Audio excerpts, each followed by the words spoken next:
Buat kamu yang udah ngerasa capek banget kerja seharian, kadang masih harus ngerjain side job malamnya, tapi rezeki masih pas-pasan, atau malah selalu kehabisan uang padahal gaji baru masuk.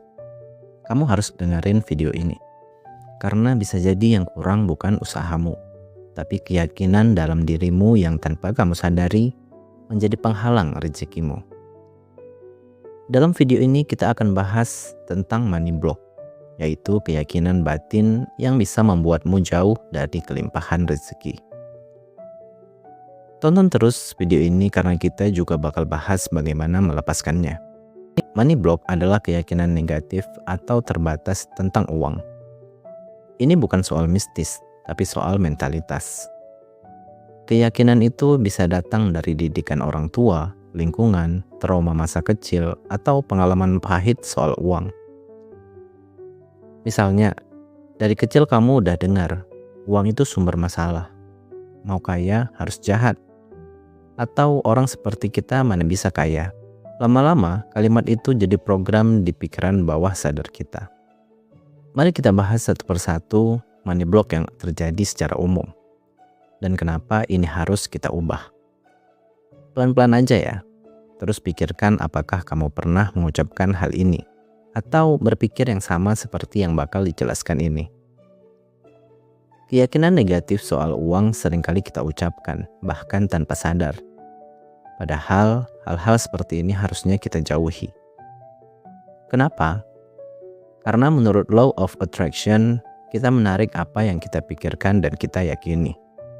Kalau kamu terus-menerus memikirkan kekurangan, takut miskin, atau merasa nggak layak punya uang, energi itu yang akan terpancarkan darimu. Dan semesta meresponnya dengan hal yang sefrekuensi.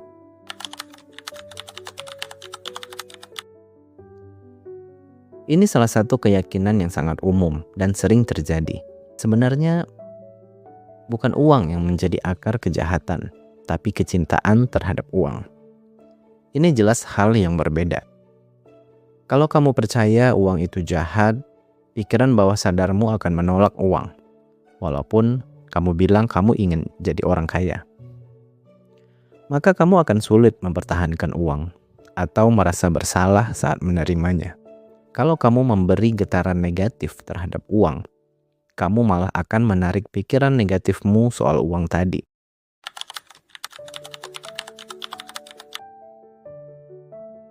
Pernah dengar kalimat ini? Bisa jadi kamu dengar dari keluarga, tetangga, atau sinetron. Masalahnya, kalau kamu percaya semua orang kaya itu tamak dan licik, pikiranmu akan menjauh dari kekayaan. Karena kamu tidak mau jadi orang jahat. Padahal kenyataannya, banyak orang kaya yang menggunakan kekayaannya untuk kebaikan. Contohnya Bill Gates, Warren Buffett, bahkan orang tua sederhana yang tetap rajin bersedekah. Kalau kamu memandang kekayaan dengan prasangka negatif, kamu akan menghalangi dirimu sendiri dari menjadi kaya.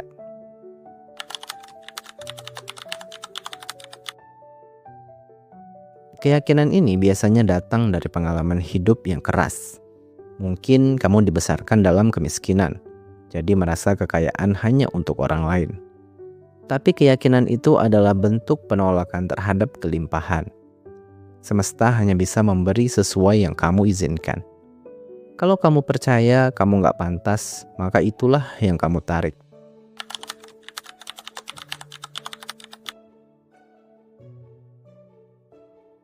Kalimat ini kelihatannya realistis, tapi sebenarnya bisa jadi doa buruk yang kamu ulang terus-menerus. Kalau kamu percaya uang itu susah dicari, kamu akan merasa stres terus saat bekerja. Menolak peluang yang mudah karena merasa nggak mungkin. Terus berada dalam tekanan dan scarcity mindset. Keyakinan ini mengirim pesan ke semesta bahwa kamu harus bersusah payah untuk layak menerima uang.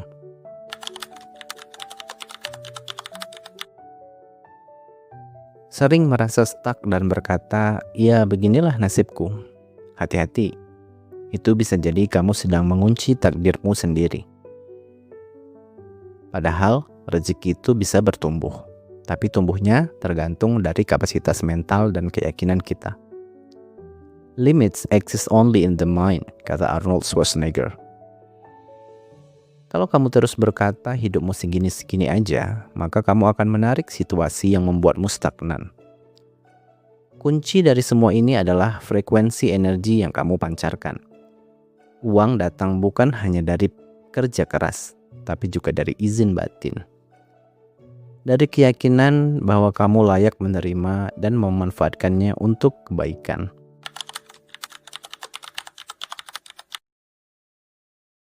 Money block yang jadi penghalang rezeki dalam pikiran kita itu nggak muncul begitu aja. Seringkali itu terbentuk dari pengalaman masa kecil, pengaruh lingkungan, dan trauma yang nggak kita sadari. Mari kita bahas satu persatu sumbernya, dan kamu lihat apakah ini juga terjadi padamu. 1. Pola didikan keluarga. Bayangkan, seorang anak kecil yang setiap kali minta jajan selalu dijawab, "Uang kita pas-pasan, jangan boros." Atau, "Kamu pikir uang itu tinggal dipetik di pohon?"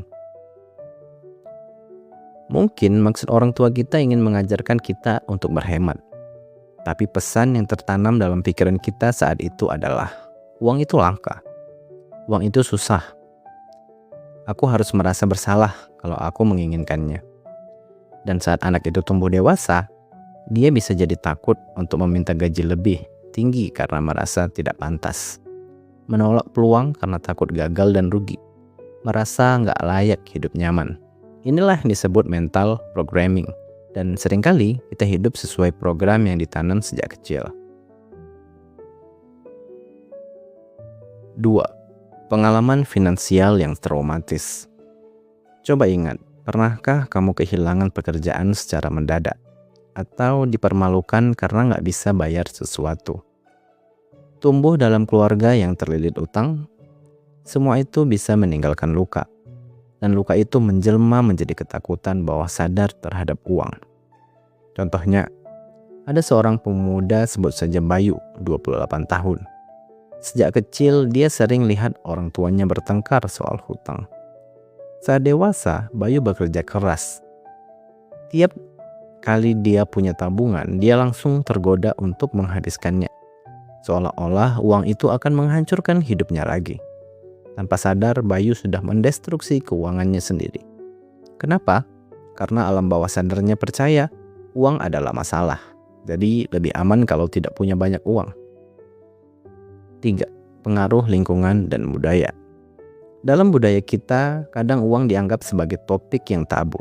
Bicara soal gaji, nego bayaran, atau bahkan ingin kaya sering dianggap materialistis. Padahal kenyataannya, uang adalah alat, bukan tujuan. Kalau kamu tumbuh di lingkungan yang memandang orang kaya dengan curiga, atau memuji hidup sederhana sambil meremehkan impian besar, lama-lama kamu pun ikut-ikutan merasa bersalah kalau punya ambisi finansial. Contohnya Anissa, 25 tahun, seorang guru honorer, gajinya pas-pasan, dan dia tahu betul butuh uang. Tapi dia terlalu malu dan takut untuk jualan online. Ia takut membagikan barang dagangannya di media sosial karena takut dicap mata duitan, pencari uang, dan lain-lain. Hasilnya, dia tetap struggle secara finansial, padahal punya peluang besar untuk berkembang. 4. Kegagalan yang membekas. Gagal bisnis sekali bikin trauma, tertipu investasi bikin takut nyoba lagi. Ditolak saat minta kenaikan gaji bikin menyerah. Trauma keuangan itu nyata, dan kalau nggak disembuhkan bisa bikin kamu hidup dalam lingkaran yang sama selama bertahun-tahun. Karena otak kita didesain untuk menghindari rasa sakit. Ia akan memproteksi kita dari uang. Kalau uang udah pernah bikin kita sakit hati. Jadi apa kesimpulannya? Money block datang dari masa lalu, tapi kabar baiknya, keyakinan bisa diubah, trauma bisa disembuhkan, cerita bisa ditulis ulang. Kamu bukan orang yang sama seperti dulu. Sekarang kamu bisa memilih untuk membentuk hubungan baru dengan uang, yang lebih sehat, damai, dan selaras dengan tujuan hidupmu. Setelah tahu akar dan bentuk money block dalam hidupmu, sekarang kita masuk ke bagian yang paling penting. Bagaimana cara melepaskan money block dan mulai membuka diri terhadap kelimpahan rezeki.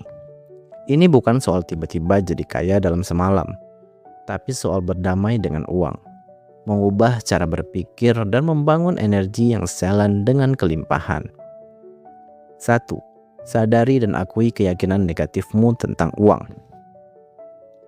Langkah pertama untuk melepaskan sesuatu adalah menyadari bahwa itu ada. Ambil waktu sejenak, ambil buku catatan lalu tulis apa saja kalimat negatif soal uang yang sering kamu ucapkan. Contohnya, saya percaya uang hanya datang padaku kalau aku kerja mati-matian. Saya takut dibilang sombong kalau hidup berkecukupan. Saya merasa bersalah kalau minta bayaran yang tinggi. 2. Tulis ulang ceritamu. Setelah kamu tahu apa yang menahanmu, sekarang saatnya menulis ulang ceritamu. Tiap keyakinan negatif bisa diganti dengan afirmasi yang baru. Bukan sekedar kalimat motivasi, tapi keyakinan baru yang kamu pilih secara sadar. Contoh penggantiannya. Dulu kamu bilang saya nggak pantas kaya. Sekarang kamu bilang saya layak menerima rezeki karena saya akan menggunakannya untuk kebaikan. Uang bikin orang berubah jadi jahat. Itu dulu. Sekarang kamu bilang uang memperbesar karakter saya dan saya memilih menjadi pribadi yang baik. Ulangi kalimat barumu ini setiap hari. Bisa kamu baca sambil bercermin, tulis di sticky notes atau rekam suaramu sendiri dan dengarkan ulang. 3. Bersyukur atas apa yang sudah ada. Salah satu vibrasi tertinggi dalam Law of Attraction adalah rasa syukur. Bukan syukur yang pasrah, tapi syukur yang membuka hati. Syukur itu magnet rezeki, kata Ustadz Yusuf Mansur. Setiap pagi, tulis minimal 3 hal kecil yang kamu syukuri, khususnya soal keuangan. Meskipun kecil seperti bisa beli makan, bisa traktir teman, atau bahkan sekedar menabung Rp10.000. Kenapa ini penting?